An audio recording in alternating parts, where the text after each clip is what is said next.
população, demografia. Quando nós falamos em população, moçada, já começamos a trabalhar com crescimento populacional. E crescimento populacional, moçada, falou em crescimento populacional, crescimento demográfico, nós vamos trabalhar com dois fatores que proporcionam esse crescimento populacional. Um é natural, que é o crescimento vegetativo, que nada mais é do que a taxa de natalidade menos a taxa de mortalidade.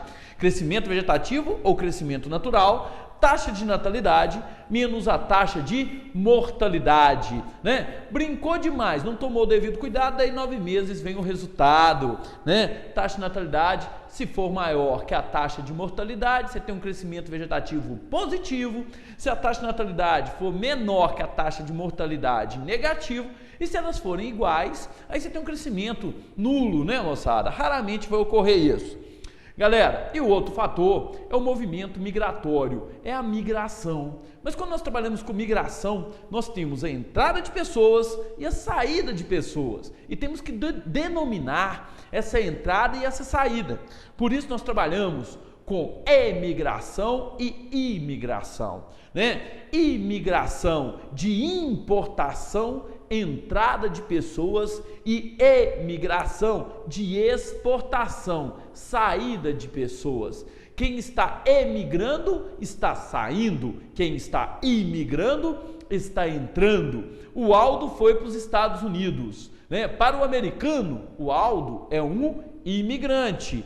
Para o brasileiro, ele é um emigrante. Moçada, o Aldo é um professor muito chato. Na hora que o Aldo entra na sala, todo mundo... E de que, moçada? De imigração, de entrada. Aldo vai embora, todo mundo comemora. E de que? De emigração, saída.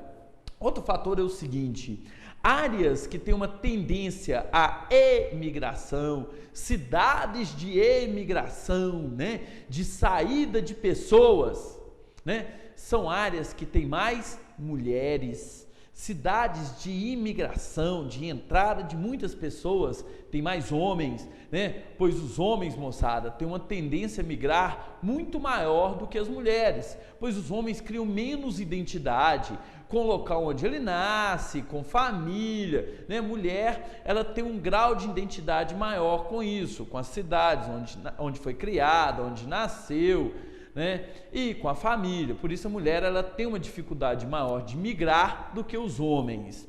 Outra questão, né, muito cobrada em prova, é o seguinte: cobrou sobre crescimento populacional de áreas mais desenvolvidas. O principal fator aí do crescimento populacional são os movimentos migratórios, né? A entrada de pessoas, porque essas áreas desenvolvidas, elas vão atrair pessoas. Agora, quando nós falamos de áreas mais humildes, áreas pobres, áreas muito secas, né?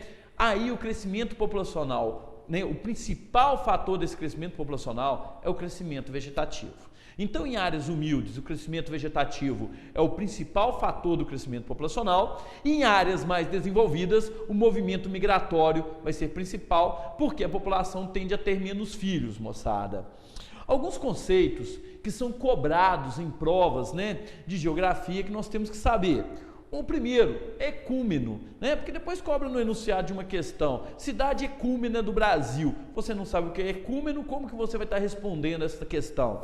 Então, ecúmeno, moçada, ecúmeno significa, né, favorece a fixação do homem, facilita a fixação do homem. Então, ecúmeno, uma área que facilita a fixação do homem. Pode ser natural, pode ser questão econômica, né? Uma área muito desenvolvida economicamente é uma área ecúmena, né? Exemplo, São Paulo. Agora, áreas planas, margens de rios, sempre favoreceram, sempre facilitaram a fixação do homem. Em contrapartida, eu tenho o termo anecúmeno. Anecúmeno significa que dificulta a fixação do homem, né? Moçada, é uma área de expulsão, de repulsão. O que é anecúmeno? Desertos, montanhas, né? Áreas com grande atraso econômico. Então, moçada, se eu tenho uma área ecúmena é porque facilita, e anecúmeno que dificulta. Uma área ecúmena é uma área de imigração, de entrada de pessoas, e anecúmeno é uma área de emigração, é uma área que dificulta a fixação do homem, por isso ele vai estar saindo desta região. Outro termo é populoso. Então, quando eu digo que um país é populoso, eu vou trabalhar com número absoluto, né? Então, Brasil, 193 milhões de habitantes, aproximadamente, né? Então, eu vou trabalhar com número absoluto. Isso significa populoso.